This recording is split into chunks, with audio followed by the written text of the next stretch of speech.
Bismillahirrahmanirrahim. Assalamualaikum warahmatullahi wabarakatuh. Selamat malam sahabat semua pecinta channel Gus Baraja yang terus mantengin channel Gus Baraja. Insya Allah selalu akan saya berikan yang terbaik untuk Anda semuanya. Keilmuan yang insya Allah akan merubah hidup Anda jika benar-benar diamalkan atau dipraktekkan. Baik, kita saling doa dulu. Semoga Allah berikan ketenangan, kesehatan terutama ya, fisiknya, kemudian hatinya, jiwanya, semuanya disehatkan oleh Allah. Agar setiap ikhtiar batinnya, ikhtiar langitnya, Allah berikan kemudahan, amin ya rabbal alamin. Sebelum kita lanjut, saya ingin mengucapkan selamat menjalankan ibadah puasa di bulan Ramadan di tahun ini. Semoga Allah jadikan puasa Anda itu puasa penuh dengan positif dan membawa dampak perubahan di masa yang akan datang. Amin ya rabbal alamin. Kali ini saya akan bahas tentang menjawab pertanyaan teman-teman yang sudah mengambil atau memesan audio. Di sini saya akan jelaskan bagaimana cara kerja audio.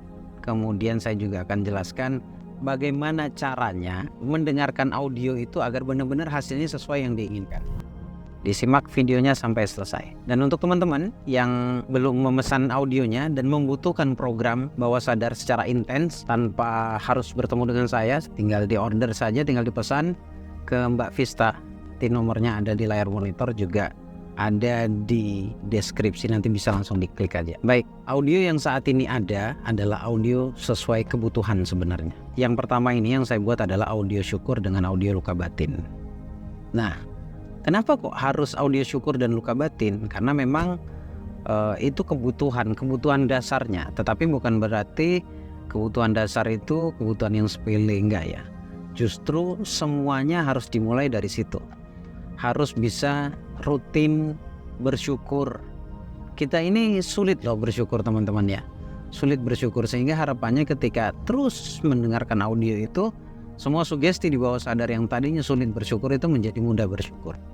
Karena bawah sadar itu cara kerjanya otomatis. Sekali lagi, otomatis, tergantung bagaimana kita mendengarkannya. Terus tergantung juga bagaimana audionya. Nah, saya jelaskan dulu. Kenapa kok harus syukur dulu? Karena syukur itu pintu menuju ke berlimpahan. Kemudian kenapa juga audio luka batin? Karena untuk menyelaraskan energinya. Ketika kita selalu dominan tiap hari bersyukur dan tahu betul bagaimana caranya bersyukur, dengan harapan dari audio tersebut ketika didengarkan secara berulang, semua sugesti di bawah sadar yang tadinya sulit bersyukur itu menjadi tergantikan menjadi lebih bersyukur lagi.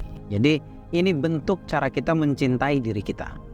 Ini bentuk cara kita bagaimana caranya agar belief system kita lebih kepada keyakinan hal-hal positif. Jadi setiap apapun yang dihajatkan itu menjadi mudah dikabulkan oleh Allah. Karena sebab apa? Sebab kualitas syukur yang terus meningkat. Syukur ini menjadi alasan kenapa manusia itu hidupnya bisa berlimpah tenang, kemudian berlimpah secara materi juga, kemudian berlimpah secara kebahagiaan. Jadi kenapa juga ada orang yang sedih, mudah kecewa, hidupnya sulit dan lain sebagainya? Ya karena memang kualitas syukurnya yang masih rendah. Ya, saya berani mengatakan seperti ini karena sesuai dengan pengalaman hidup. Nah, saya pernah jelaskan ya di salah satu konten saya bahwa hidup saya seketika berubah oleh Allah, dirubah karena sebab saya memperhatikan baik-baik kualitas syukur saya. Hanya sibuk dengan bersyukur, Masya Allah, semuanya Allah buat menjadi bernilai hidup ini, benar-benar menjadi hidup yang membahagiakan serta menyenangkan. Itu satu, syukur. Kemudian kenapa harus luka batin? Yang kedua, luka batin ini pokok permasalahan banyak orang. Walaupun luka batin itu dipecah menjadi dua ya. Luka batin konflik itu dengan orang ya, maksudnya dengan orang yang dekat sama kita ya. Kenapa kok saya katakan dekat sih? Karena memang konflik batin itu sering terjadi dengan orang-orang yang kita kenal, terutama orang-orang yang dekat sama kita. Biasanya orang tua, mohon maaf ya, karena hampir seluruh peserta itu nggak jauh-jauh ya kasus luka batinnya itu orang tua, pasangan, mantan pasangan, ataupun yang masih pasangan saat ini tapi tetap mempertahankan pernikahannya. Atau bisa jadi kepada saudara dan lain sebagainya. Konflik itu intinya pernah terjadi atau pernah bersinggungan hal yang tidak baik di masa lalu itu dan meninggalkan bekas rasa yang tidak baik, kecewa maksudnya. Nah, audio terapi luka batin itu fungsinya adalah untuk membantu menyadarkan menyadarkan hati, menyadarkan bawah sadar bahwa sebenarnya itu tidak penting, karena yang lebih penting adalah bagaimana menciptakan kebahagiaan di masa yang akan datang. Jadi sejujurnya sebenarnya tidak penting, tetapi kenapa itu menjadi penting? Karena dipikirkan berulang, sehingga menjadi kekecewaan atau meninggalkan bekas kekecewaan yang terus berlarut-larut. Oke, jadi itu penting.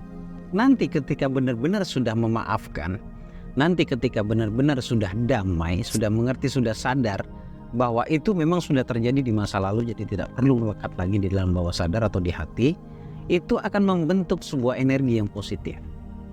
Sehingga nanti berkesinambungan. Kalau orang sudah tidak punya luka batin, rasa syukurnya semakin kuat. Ini pertanyaan orang banyak sebenarnya. Jadi saya coba untuk menjawab. Dari ramainya yang sudah ambil audio, akhirnya muncul semua tuh. Kadang mendengarkan audio luka batin yang awalnya dia merasa tidak punya luka batin, muncul semua luka batinnya. Karena saya pernah mengatakan ya, luka itu tersimpan. Walaupun ada juga sebagian orang yang mengatakan saya baik-baik saja.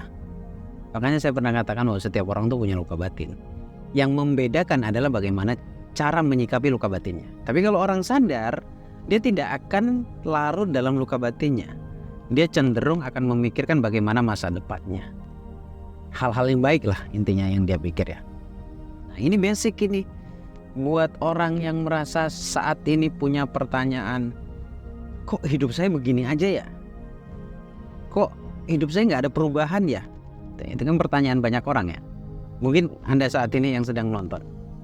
Ya karena memang dua hal itu belum beres di dalam bawah sadarnya Anda. Kalau itu beres, ya semuanya akan beres. Semuanya akan beres, semuanya akan dimudahkan oleh Allah. Sekarang pertanyaannya, bagaimana caranya mendengarkan audio tersebut?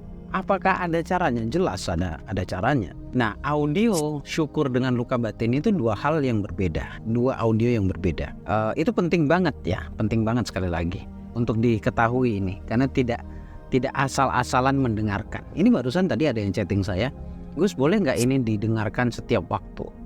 Saya jawab boleh sebenarnya, tetapi jangan sampai mendengarkan ini gelombang otaknya tidak sesuai dengan syarat penerimaan sebuah sugesti. Jadi ada aturannya. Nah, kalau audio syukur itu identik dan harus didengarkan bangun tidur. Misalkan Anda sholat subuh. Setelah sholat subuh, setelah Anda berzikir, sejenak pikiran Anda masih fresh banget, masih oke banget untuk menyerap sugesti. Dengarkan audio syukur tersebut. 1, 2 kali, 3 kali boleh. Jadi audio syukur itu didengarkannya pagi atau ba'da sholat subuh. Didengarkan 1, 2 kali, 3 kali boleh, minimal 1 kali, sampai benar-benar bawah sadarnya bisa menerima. Besoknya juga lakukan terus. Sampai kapan? Terus saja Anda dengarkan. Terus saja Anda dengarkan sampai benar-benar bawah sadar Anda nanti benar-benar ngerasa nyaman dan sudah otomatis bersyukur. Ya. Jadi audio terapinya itu beda dengan seperti di YouTube ya, tidak sama, sekali lagi tidak sama, lebih profesional, lebih enak didengarkannya. Nah, itu satu audio syukurnya. Kemudian pertanyaan berikutnya adalah luka batin. Luka batin itu akan tidur atau menjelang tidur. Jadi syukur itu pagi atau subuh, kemudian audio terapi luka batinnya itu malam. Kenapa sih kok di jam tersebut? Karena memang kebanyakan mengatakan, dan saya sepakat pula, di jam tersebut atau di waktu tersebut adalah waktu di mana gelombang otak orang itu sangat mudah menerima sugesti, yaitu gelombang otak alfa. Bahkan ketika sambil mendengarkan terus sayut-sayut akan tidur, itu sudah masuk ke theta. Bayangin saja ya, dari alfa kemudian ke theta, tapi yang dibawa adalah sugesti-sugesti keberlimpahan. Tidak seperti biasanya, mohon maaf, kadangkala karena kita tidak paham kondisi alfa menuju theta, kita malah mikirin masalah. Itulah kebanyakan orang besoknya atau hari esoknya itu juga masalah terus yang difikirkan, dan akhirnya hidupnya juga penuh dengan masalah. Dan ini hampir semuanya seperti itu. Nah, sampai di sini teman-teman paham ya. Apalagi menjelang tidur, kemudian bangun tidur itu sama. Makanya orang-orang yang paham, terutama praktisi ya, itu sangat-sangat menjaga waktu-waktu istimewanya itu di bangun tidur dan akan tidur. Nah, sudah tahu sekarang ya. betapa pentingnya dan bagaimana caranya sugesti atau audio terapi itu, semua sugestinya itu bisa masuk ke dalam bawah sadar. Sudah tahu ya. Sekarang ada pertanyaan juga. Apakah dalam kondisi tidur, apakah dalam kondisi duduk atau rebahan dan lain sebagainya? Bagusnya dengan duduk bersila atau seperti layaknya Anda sedang berzikir atau meditasi dan sebagainya. Bagusnya ya. Tetapi bukan berarti dilarang Anda sambil tiduran. Cuma sayangnya nanti kalau kebablasan tidur ya, kebablasan tidur sebelum mendengarkan sugestinya atau sebelum total mendengarkan audionya, ini kan jadi percuma jadinya gitu. Kalau pertanyaannya boleh apa tidak, ya boleh-boleh saja gitu kan, karena nggak ada aturannya juga, nggak ada aturan yang kaku seperti itu. Cuma disarankan, saran saya Anda mendengarkannya sambil duduk, sambil diresapi. Nah nanti kalau sudah didengarkan sekali, kemudian didengarkan kedua kalinya, karena di repeat, diulang-ulang ya, sambil tiduran boleh, kebablasan tidur juga boleh, gak masalah. Kemudian saya mau ceritain, ada dulu salah satu peserta saya ya, dan dia bereksperimen, karena dia di rumah aja, dia gak kemana-mana, itu mendengarkan audionya itu seterusnya, artinya satu audio di repeat, diulang-ulang terus sampai sore. Sampai malamnya juga demikian, karena dia di rumah sendiri, terus dia pakai speaker, dia dengarkan berulang-ulang sambil dia beraktivitas, sambil kerja, sambil bersih-bersih rumah. Itu hasilnya dahsyat ternyata. Dan sekali lagi ini menjawab kalau sedang beraktivitas gimana? Sebenarnya nggak ada masalah. Tetapi kalau beraktivitas di luar, maksudnya di perjalanan, tidak disarankan. Karena khawatirnya mengganggu konsentrasinya Anda di jalan. Apalagi sedang nyetir sendiri ya, kalau disetirin nggak masalah juga. Nah jadi seperti itu teman-teman, tinggal bebas Anda mau mendengarkannya dengan cara yang seperti apa. Kalau mau audionya atau audio terapinya, silahkan langsung hubungi Mbak Vista atau hubungi Mas Roni kalau yang sudah punya nomornya Mas Roni. Kalau baru, Anda silahkan langsung chat ke Mbak Vista atau klik link yang ada di deskripsi. Dan juga sudah ada video edukasi dengan tema rahasia keajaiban doa. Karena ada beberapa yang tanya, Gus kok nggak ada lagi seminar setiap hari Kamisnya atau seminar mingguannya? Untuk sementara istirahat dulu, karena harus fokus juga untuk bulan puasa. Saya juga sedang memprogram diri saya agar bisa fokus pada kualitas keberlimpahan dengan syukur dan lain sebagainya. Anda bisa pesan juga ya audionya dengan video edukasinya dengan tema rahasia keajaiban doa.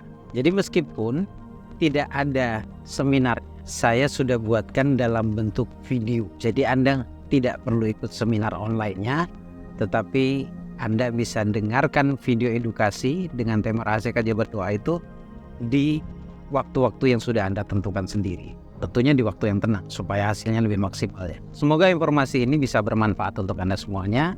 Senang bisa berbagi. Mohon pamit dan saya ucapkan banyak terima kasih. Semoga bermanfaat. Saya Bagus Baraja Al-Fakir untuk Ifilullah.